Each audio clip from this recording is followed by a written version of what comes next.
Hello, hi. This is Randhir here and welcome back to the Traffic Blue. आज हम आपके सामने हैं, आपके साथ हैं नीट के सॉल्यूशन को लेके।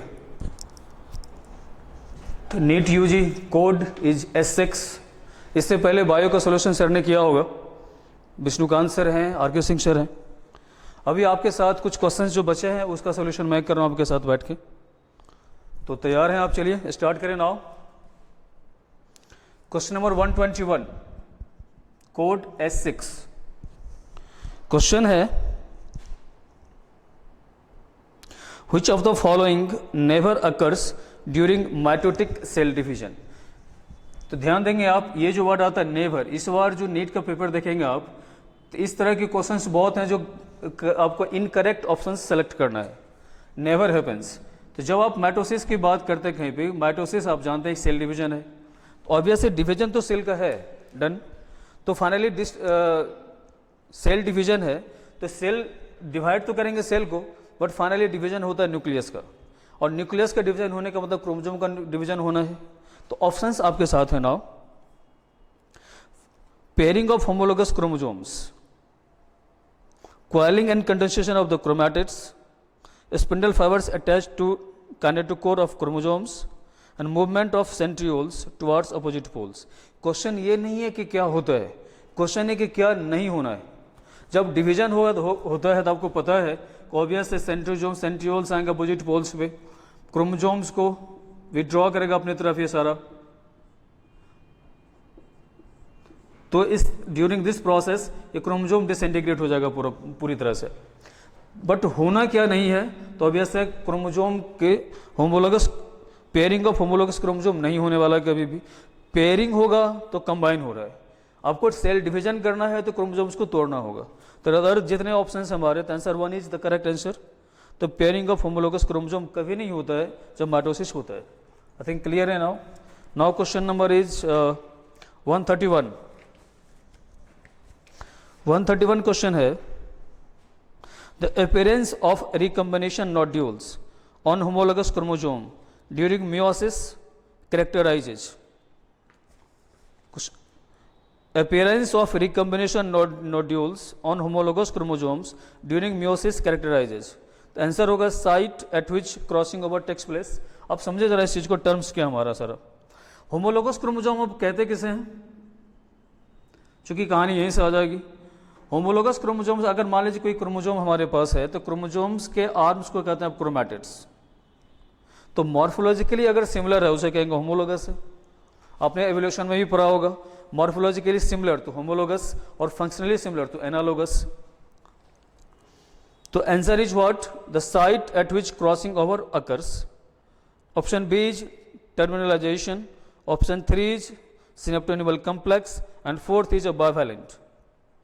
The answer should be what, site at which crossing over occurs. Clear है? Next question number is 140। 140 match करना है आपको। लिस्ट 1 एंड लिस्ट 2 है और सारे क्वेश्चंस आपके क्रोमोसोम से रिलेटेड है। क्रोमोसोम का टाइप्स आपने पढ़ा है, मेटासेंट्रिक, सब मेटासेंट्रिक, टेलोसेंट्रिक। तो सेंट्रोमियर का पोजीशन डिसाइड करता है सारा। तो ऑप्शंस हैं मेटासेंट्रिक क्रोमोसोम्स। मेटासेंट्रिक क्रोमोसोम कब होता है, जब वो मिडिल में आता है, तो ए का हो जाएगा 3। एक्रोसेंट्रिक, सब मेटासेंट्रिक एंड टेलोसेंट्रिक। तो सेंट्रोमियर के पोजीशन के अकॉर्डिंग आप क्रोमोसोम को डिवाइड करते हो या डिसाइड करते हैं वहां पे। तो ऑप्शंस आर, जब आप मर्ज कर, metacentric is centromere in the middle, okay. Acrocentric, centromere situated close to the end. ये अगर आपका क्रोमोसोम है, लेट मान लें दिस इज मेटासेंट्रिक। अगर इससे थोड़ा नीचे आ जाता है तो आप इसे कहते हैं सब मेटासेंट्रिक, और अगर नीचे आ जाता है, अगर एपिकल पार्ट्स पर आ जाता है, इसको आप कहते हैं एक्रोसेंट्रिक या टेलोसेंट्रिक। तो ऑप्शन हो जाएगा इसका 3। Now question number is 141, that is 141. Question is the read the following statement on lipids and find out correct set of statements. Lecithin found in the plasma membrane is a glycolipid. Yes, सही है. Number option B, saturated fatty acid possess one और more carbon carbon double bond. Carbon carbon double bond है तो obvious ये saturation तो है नहीं, this is unsaturated compounds. तो सैचुरेशन तब होता है जब मल्टीपल बॉन्ड्स ना हो. तो जितना मल्टीपल बॉन्ड उतना अनसैचुरेशन होता है, आपने पढ़ा होगा इससे पहले भी. तो ऑप्शन बी तो करेक्ट नहीं है. Option C, option D, lipids are generally insoluble in water, okay, but soluble in some organic solvents. ये स्टेटमेंट गलत इसलिए हो जाएगा कि लास्ट में पे सम लिखा हुआ है कि, और आपने केमिस्ट्री में पढ़ा होगा कि ऑर्गेनिक कंपाउंड्स जो भी है वो ऑर्गेनिक सॉल्वेंट में डिसॉल्व होता है. और यहाँ पे अगर सम हटा दिया जाए तो आंसर ये भी सही हो जाएगा. Lipids are generally insoluble in water, correct है, but soluble in organic solvents होता तो सही होता. और यहाँ बस एक वर्ड ऐड किया गया सम, इस सम के कारण आंसर ये गलत हो जाएगा, ये भी नहीं हो पाएगा. और E, when fatty acid is esterified with glycerol monoxide is form, बिल्कुल नहीं होगा. तो option is what, option one is the lecithin found in the plasma membrane is a glycolipid.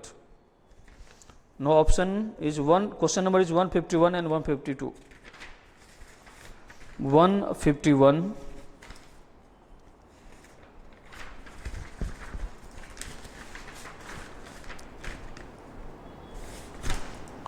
In E coli strain, I gene जो regulator gene है, अपने genetics का question है, gets mutated and product can not bind the inducer molecule, okay. If growth medium is provided with lactose, what will be the outcome. Options are Z, Y and A genes will not be translated, obvious है, यही होना चाहिए. Next देखते हैं. RNA polymerase will bind the promoter region, never. Only Z gene will transcribed, नहीं हो सकता ये. Z, Y, A genes will be transcribed, नहीं होगा. तो ऑप्शन क्या हो जा रहा है इसका, Z, Y and A genes, जिसका ट्रांसलेशन होगा. 152. If in gene therapy of adenosine deaminase deficiency, the patient requires periodic infusion of genetically engineered lymphocytes because, ये अच्छा क्वेश्चन है. देखिए जरा कि जब भी अब जैसे आपने पढ़ा होगा, जैसे GM फूड आपने पढ़ा है, जेनेटिकली मॉडिफाइड फूड, तो अब हम लोग जेनेटिकली इंजीनियर्ड सेल्स भी बना रहे हैं. तो लिम्फोसाइट जो जेनेटिकली इंजीनियर करके बनाते हैं आप, तो जो हम लोग बनाएंगे कभी इमॉर्टल होगा क्या, नहीं होगा. तो ऑप्शन सुनते हैं सर आप. Lymphocytes from patients blood are given in culture outside the body. Genetically engineered lymphocytes are not immortal cell, obvious है, जो जेनेटिकली इंजीनियर्ड है तो यही होना चाहिए था. Next is retroviral vector is introduced into these lymphocytes, never. Gene isolated from marrow cells producing ADA is introduced into cell as embryonic stages. इस पे चांस हो सकता है, but option is what, the genetically engineered lymphocytes are not mortal cells. Now question number is, चूंकि genetically engineer जो कुछ बनाते हैं हम लोग, 152, 156, 158. Now 156.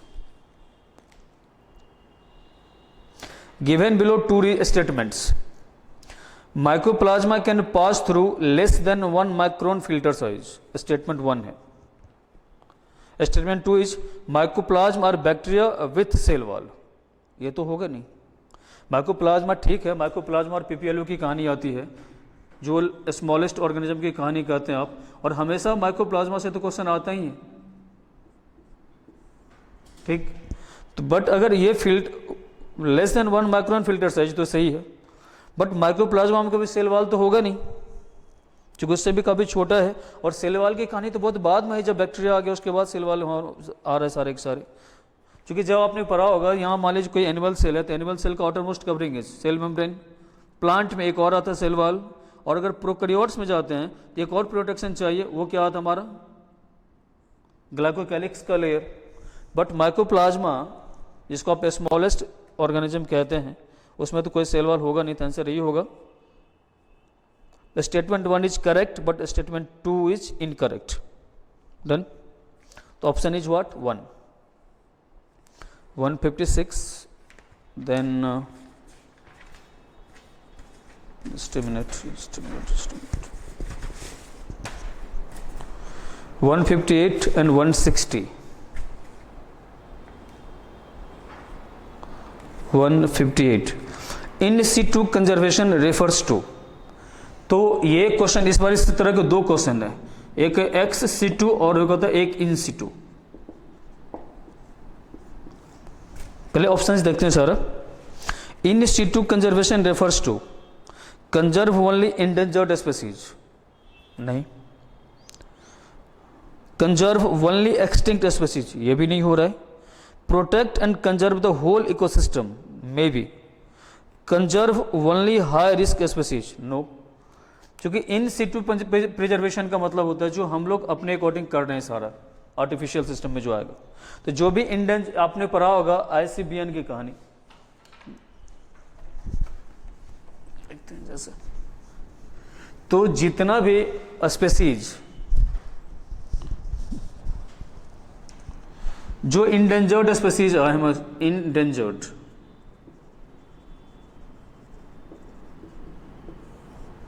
तो जो भी जिस स्पीसीज की जिंदगी खतरे में है, नॉट ऑर्गेनिज्म, स्पीसीज ही खत्म होने वाला होता है, उसको प्रिजर्व करते हैं हम लोग इन situ प्रिजर्वेशन में अपने अकॉर्डिंग के। उसे प्रॉपर केयर चाहिए। तो उसमें आपने पढ़ा होगा रेड डाटा बुक में लिस्टेड जितने भी ऑर्गेनिजम्स है, तो रेड डेटा बुक में लिस्टेड जो ऑर्गेनिजम्स हैं वो सबको प्रिजर्व करता है आप इन situ के साथ, ठीक। तो answer is what, in situ conservation refers to protect and conserve, protection भी कंजर्वेशन भी, the whole ecosystem. Okay 156 158 now.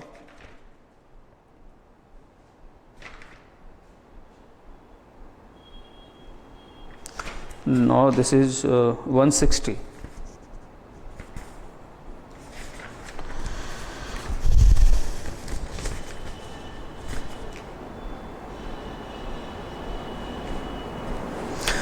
हाँ, एक कैलकुलेशन वाला क्वेश्चन है यहाँ पे, अच्छा क्वेश्चन है।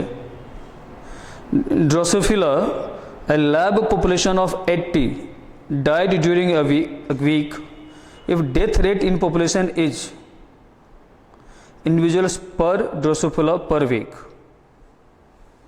If 8 Drosophila in a lab population of 80 died during a week, then death rate in the population is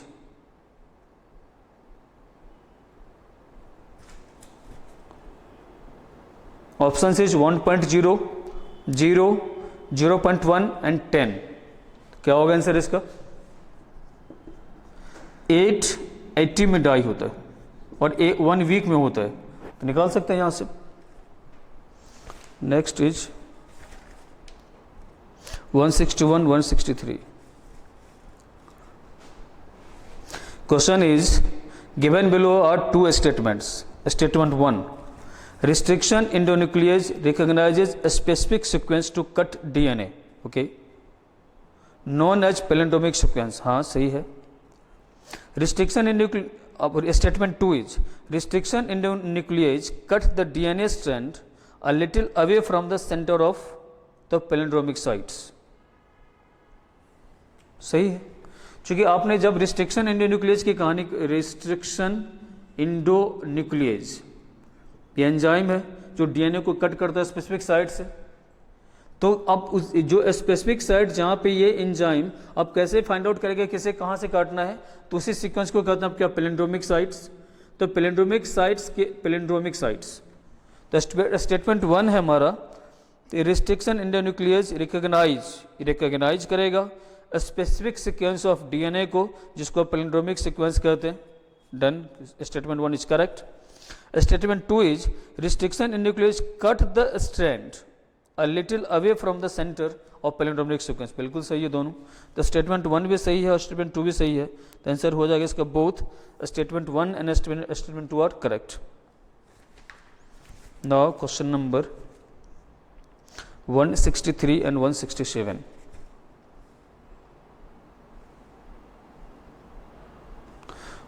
163. Dietrich force break down detritus into smaller particles. Then this process is called Dietrich force and detritus. इससे word समझें आप. तो detritus obvious है, जब इसको आप जो डेट्री force आगे से डाइजेस्ट करेगा, इस चीज को आप कहते हैं कि फ्रेगमेंटेशन. तो डेट्रिटस का फ्रेगमेंटेशन करता है डेट्री फोर्स. तो options is humification, decomposition, catabolism बिल्कुल नहीं हो रहा है, एंड फ्रेगमेंटेशन फोर्थ में है. तो option is what? The fragmentation. 163. Then 167, 168.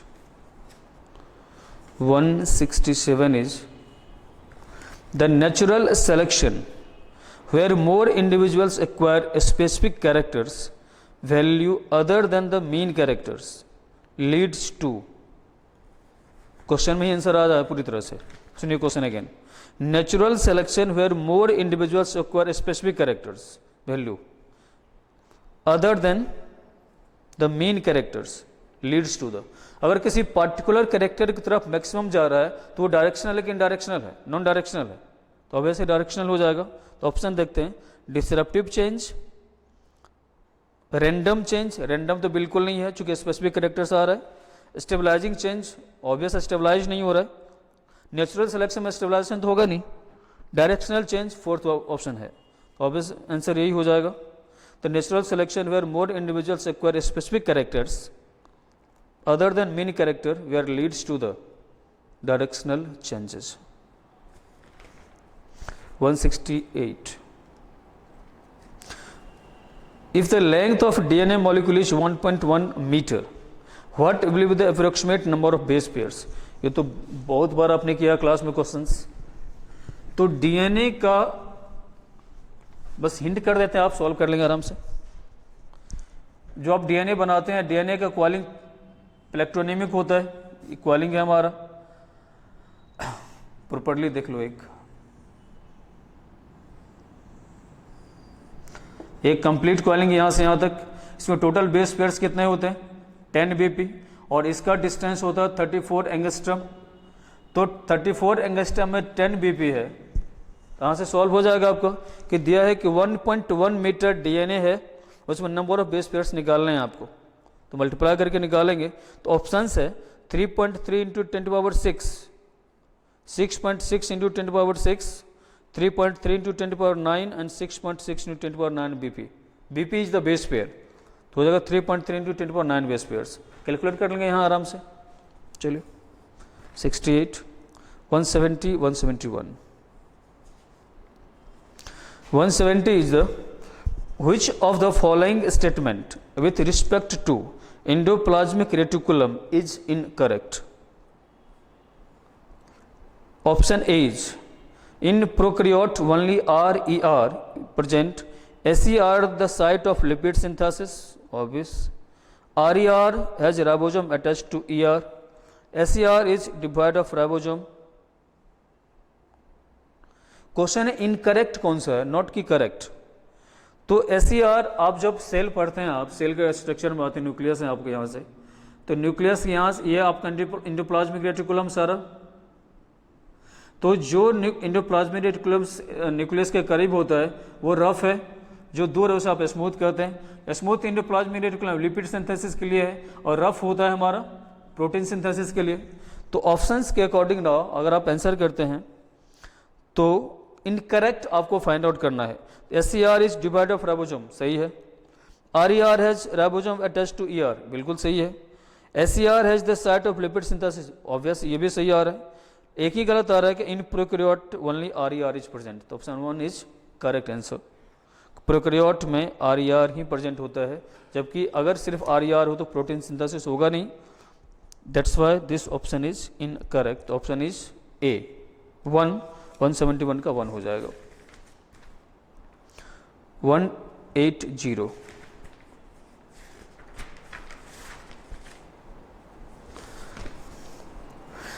Ab 171. In taxonomic categories, Which hierarchical arrangement in ascending order is correct in case of animals? तो एनिमल्स हो या प्लांट, हर जगह तो यही होगा।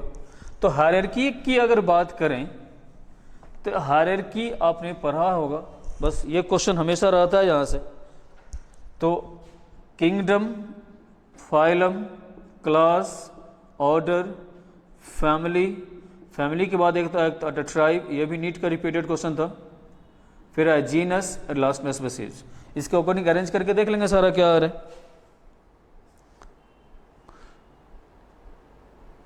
तो ऑप्शन 3 आ रहा है kingdom, phylum, class, order, family, genus, species, tribe हटाया हुआ है। तो ऑप्शन 3 इज करेक्ट। चलिए now question number 180।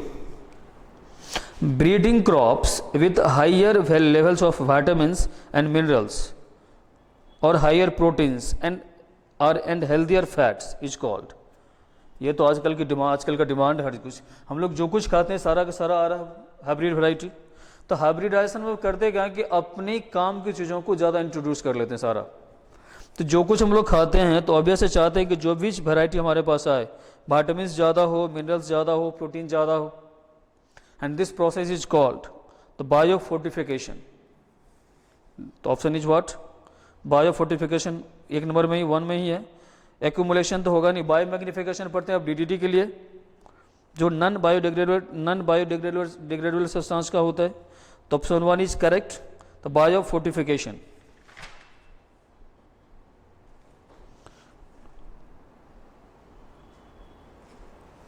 Now question number 188। Which of the following is a correct statement? Slime molds are saprophytic organisms classified under kingdom Monera। सही है, correct find out करना है। Mycoplasma have DNA, ribosome and cell wall. यहाँ थोड़ा लग रहा है परेशानी होगी। माइकोप्लाज्मा में सेल वॉल तो होता है नहीं, इससे पहले भी क्वेश्चन था वो। तो गौर माइकोप्लाज्मा से हमेशा क्वेश्चन रहा है। माइकोप्लाज्मा का नेम हो या जोकर ऑफ मैक्रोबियल वर्ल्ड हो या स्मॉलेस्ट ऑर्गेनिज्म हो, सेल वॉल तो इसमें होगा नहीं। Cyanobacteria are a group of autotrophic organisms classified under kingdom Monera। Bacteria are exclusively heterotrophic organisms, not। तो आंसर इसका हो जाएगा आप which of the following is a correct statement, जो completely correct हो।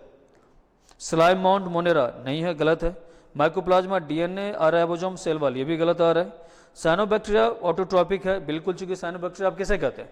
जो ब्लू ग्रीन एल्गी है, और वो सारा मोनेरा में आएगा ही आएगा। तो ऑप्शन सी इज करेक्ट, तो option 3 is correct. This is 188 का 3।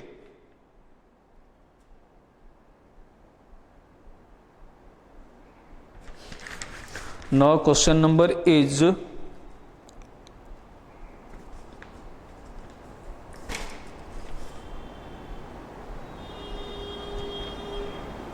19।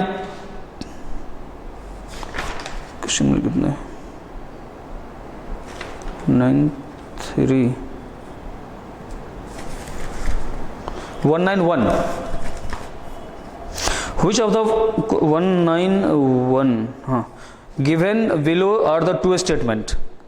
Statement 1 is in a scrubber the exhaust from the thermal plant is passed through the electric wires to change the dust particles।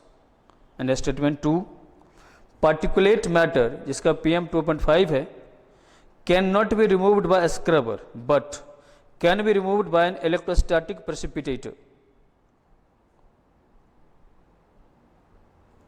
Electrostatic precipitator से PM 2.5 तक तो repress हटा देता है, ये सही है।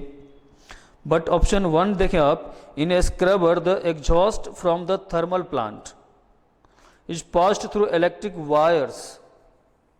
इलेक्ट्रिक वायर से पास करके आप डस्ट में तो नहीं कर सकते। The statement 1 is incorrect but statement 2 is correct. तो ऑप्शन हो जाएगा statement 1 is correct, statement incorrect. Statement 1 is incorrect, 2 is correct, तो ऑप्शन 2 इज राइट नाउ। तो 191 का हो जाएगा 2।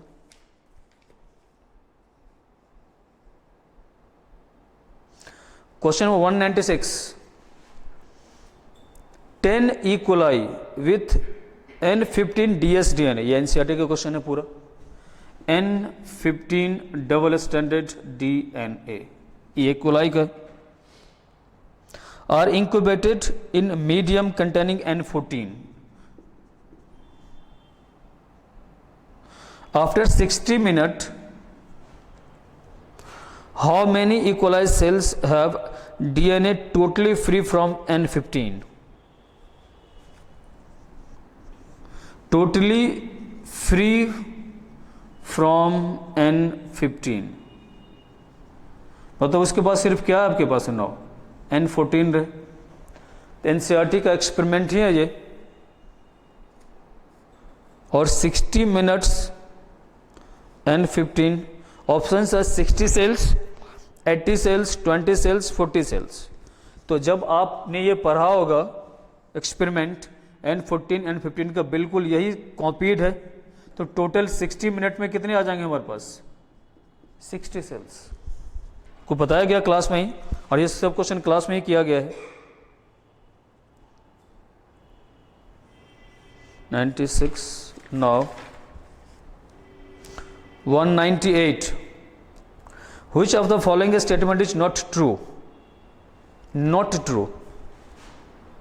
Homology indicates common ancestry, obvious ये तो शो करता है, क्योंकि होमोलोगस ऑर्गन आप उसे कहते हैं जो सेम ओरिजिन से आ रहा होगा और मॉर्फोलॉजिकली सिमिलर होगा। Flippers of penguins and dolphins are a pair of homologous organs, ये एनसीईआरटी का एग्जांपल है, बिल्कुल नहीं है। Flippers of penguins and dolphins दोनों अलग अलग है। Analogous structures are result of convergent evolution, बिल्कुल नहीं होगा, divergent. Sweet potato and potato is an example of analogy, not. तो आंसर क्या हो जा रहा है इसका 198, flippers of penguin and dolphin, NCERT का लाइन कॉपीड है, एग्जाम्पल्स भी वहीं के हैं, तो 198 का हो जा रहा है 2। Homologous organs, penguin, flippers of penguin and dolphins are pair of homologous organ, ये हमेशा क्वेश्चन होता है होमोलोगस ऑर्गन से और एनालोगस ऑर्गन से, हमेशा आपको 1 से 2 क्वेश्चन मिलेगा ही नीट में। तो एनसीईआरटी के जितने एग्जाम्पल्स वो डायरेक्ट आते हैं यहाँ पे। Now 199, statement related to human insulin are given below,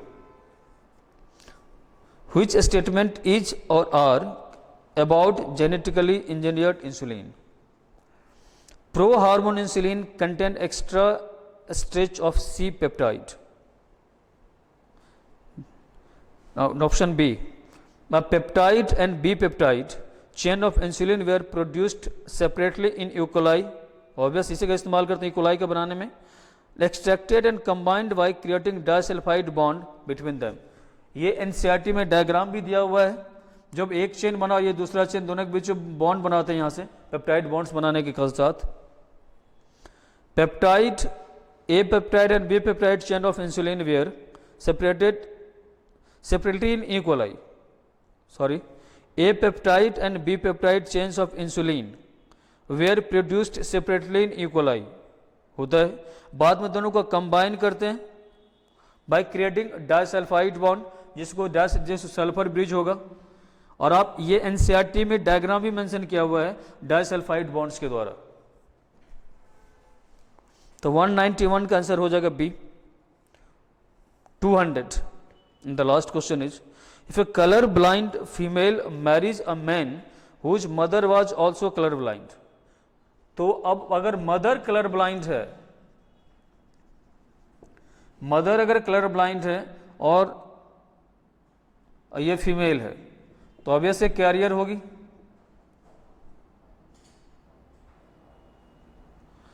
What are the chances of her progeny having color blind? तो कलर ब्लाइंड अगर है तो ऑब्वियस है जो प्रोजेनी आगा 100% कलर ब्लाइंड होना होगा। अगर माँ उसकी कलर ब्लाइंड है तो उसका जीन इसके पास तो आया होगा, जब इसके पास आया तो ट्रांसफर होगा नेक्स्ट जनरेशन में, तो कलर ब्लाइंड होगा ही। तो आंसर इज 25, 50, 75, 100%। क्या होना चाहिए? 100%। क्यों? क्योंकि ये सेक्स लिमिटेड है या सेक्स इन्फ्लुएंस्ड कैरेक्टर है। जब कलर ब्लाइंड की बात करते हैं तो कलर ब्लाइंडनेस होता किसके कारण है? माँ अगर कलर ब्लाइंड नहीं होती, माँ क्लियर होती तो चांस नहीं होता, बट माँ कलर ब्लाइंड है, उसकी बेटी है, उसकी डॉटर है, उसकी प्रोजेनी की बात आ रही है, तो कलर ब्लाइंड उसके जितने प्रोजेनी है सारे के सारे कलर ब्लाइंड हो जाएंगे, क्योंकि क्रोमोसोमल एबरेशन के कारण आएगा यहाँ पे।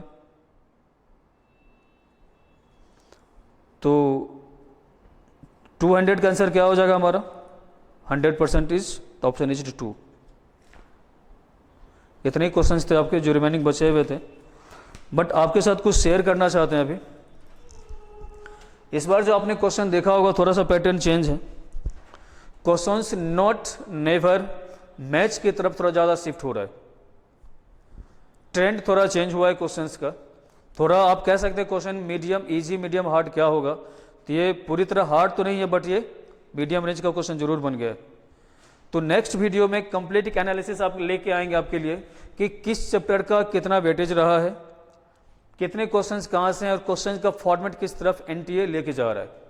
तो पहले के क्वेश्चंस में इतना ज़्यादा मैच नहीं होता था, लेकिन मैच द फॉलोइंग के क्वेश्चंस अप्रोक्सीमेट 7 to 8 है हमारे टोटल पर यहाँ पे। तो मैच की तरफ नॉट और नेवर वाले क्वेश्चंस थोड़ा ज़्यादा बनते जा रहे हैं, और एज ए होल अगर देखें तो जेनेटिक्स का रोल थोड़ा बढ़ा है। कुछ क्वेश्चंस कैलकुलेशंस वाले हैं, जो डीएनए का था, एक बेस पेयर कैलकुलेट करना था, number of base pairs calculate करना है, डीएनए में कितना हो रहा है, बीपी का, फिर और ये सारे क्वेश्चन तो बहुत पॉपुलर है, ये हर कोई अपने क्लास में क्या होगा सारा का सारा क्वेश्चंस। तो कोशिश यही करते हैं कि जब भी आप, हाँ एक चीज़ जरूर है, जितने क्वेश्चन हैं वो सारे एनसीईआरटी के बियॉन्ड कुछ नहीं है, सारा एनसीईआरटी से लेके आया हुआ है। अगर एनसीईआरटी के लाइन्स को देखें आप, सारी चीज़ें वहीं से आ रही हैं, चाहे पेंगुइन का फ्लिपर लेके आए, होमोलोगस ऑर्गन्स की बात करें, डेटा वाला जितना क्वेश्चंस है एनसीईआरटी का टोटल कॉपी पेस्ट हो जाता है। तो जो आप नेक्स्ट टाइम से आप जो प्रिपरेशन करेंगे या कुछ करने वाले हैं, तो कोशिश ये करेंगे एनसीईआरटी में जितना डेटा है उसका एक अलग डेटा बना लें अपने लिए, जिससे कि रिविजन में प्रॉपर्ली आसानी हो, क्योंकि डेटा से क्वेश्चन बढ़ा है इस बार भी। ठीक है, फिर भी अगर कुछ दिक्कत हो तो मिलते रहेंगे नेक्स्ट वीडियो में। Till then take care and bye bye.